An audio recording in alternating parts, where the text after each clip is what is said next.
তুমি মনে করতে পারো যে আমি যেটা পাইনি ওটার জন্য অনেক বেশি আফসোস হচ্ছে, ওইটা পেলে আরো ভালো হতো।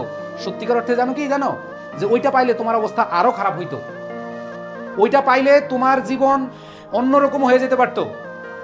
সো যেটা তোমার জন্য মঙ্গলজনক, যেটা তোমার জন্য কল্যাণকর, সেটাই আল্লাহ রাব্বুল আলামিন তোমার জন্য রেখেছেন।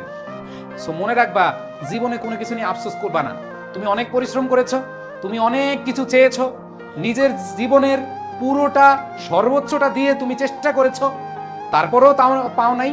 তার মানে মনে রাখতে হবে, something is better waiting for you. মনে রাখতে হবে, তোমার এই জায়গাটায় মাথায় রাখতে হবে। তুমি যদি মাথায় রাখো যে আমি আমার আফসোসকে কোনোভাবে ভুলতে পারি না, না, এমন হইতে পারতো তুমি ওইখানে পড়লে আরো খারাপ হয়ে যেতা। এরকম অনেক দেখেছি। আমি ঢাকা ইউনিভার্সিটিতে পড়েছি, আমার ঢাকা ইউনিভার্সিটির ফ্রেন্ড এরকম দেখেছি বিভিন্ন খারাপ অভ্যাসে নিজেকে আলিঙ্গন করিয়ে নিজের ক্যারিয়ার, ফ্যামিলির আশা ভরসা সব ছিন্ন বিচ্ছিন্ন করে দিয়েছে। তো এই যে তোমাদের একটা আফসোস, এরে পাইলাম না, সারা জীবন আফসোস থাকবে, এগুলো কখনোই করার চেষ্টা করবা না ভাই, কখনো বলার চেষ্টা করবা না। তুমি সব সময় একটা জিনিস যোগবা, আলহামদুলিল্লাহ, যা পেয়েছি যা পাচ্ছি আলহামদুলিল্লাহ।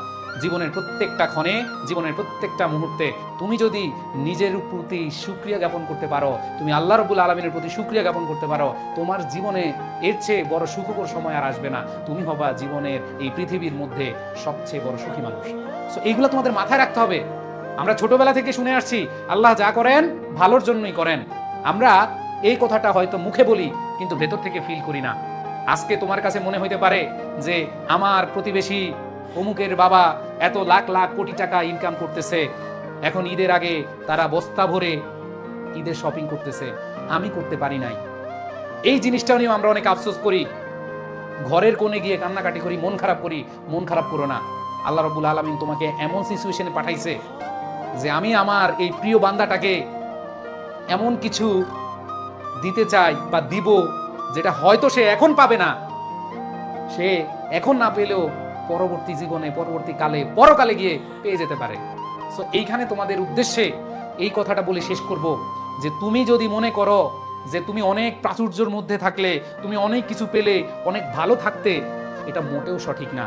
অনেকে অনেক কিছু পেয়েও সুখী নয়, আবার অনেকে খুব কম পেয়েও অনেক বেশি সুখী। তোমাদের মন খারাপ হতেই পারে যে বাবা তুমি আমাকে অনেক কিছু কিনে দিতে পারো নাই, মা তুমি আমাকে অনেক কিছু কিনে দিতে পারো নাই। এই যে ঈদ আসলে অনেকের মন খারাপ হয়। জাস্ট একটা কথাই বলবো যে দিন শেষে তুমি যদি নিজের জায়গা থেকে একটু বুঝো যে আল্লাহ রাব্বুল আলামিন আমাকে যা দিয়েছে, এরকম হইতে পারে অনেক বাবা মা অনেক টাকা পয়সা দিয়েও সন্তানের কাছ থেকে ভালো ব্যবহার পায় না, উত্তম আচরণ পায় না। কিন্তু তুমি, তোমার বাবা মা তোমাকে লক্ষ্মী হিসেবে জানে, তোমার বাবা মা তোমাকে কিছু না দিতে পারলেও তোমার বাবা মা তোমার থেকে অনেক কিছু পায়। আবার তুমিও তোমার বাবা মা থেকে একটা মানসিক প্রশান্তি, অনেক মানসিকভাবে যত সাপোর্ট লাগে সবকিছু পাও, ভালোবাসা পাও। এই ভালোবাসা টাকা, অর্থ, সম্পদ কিছু দিয়ে আসলে কেনা যাবে না। সো তোমাদের বলবো এই যে যে জিনিস তোমার জন্য নয় সেটা নিয়ে তুমি কখনো আফসোস করিও না ভাই বোনেরা।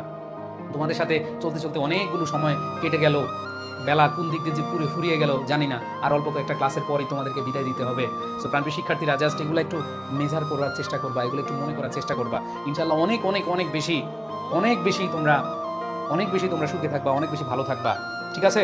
সো যাই হোক, আল্লাহ উত্তম পরিকল্পনাকারী। সো এরকম কমেন্ট আমার কাছে করিও না, ঠিক আছে?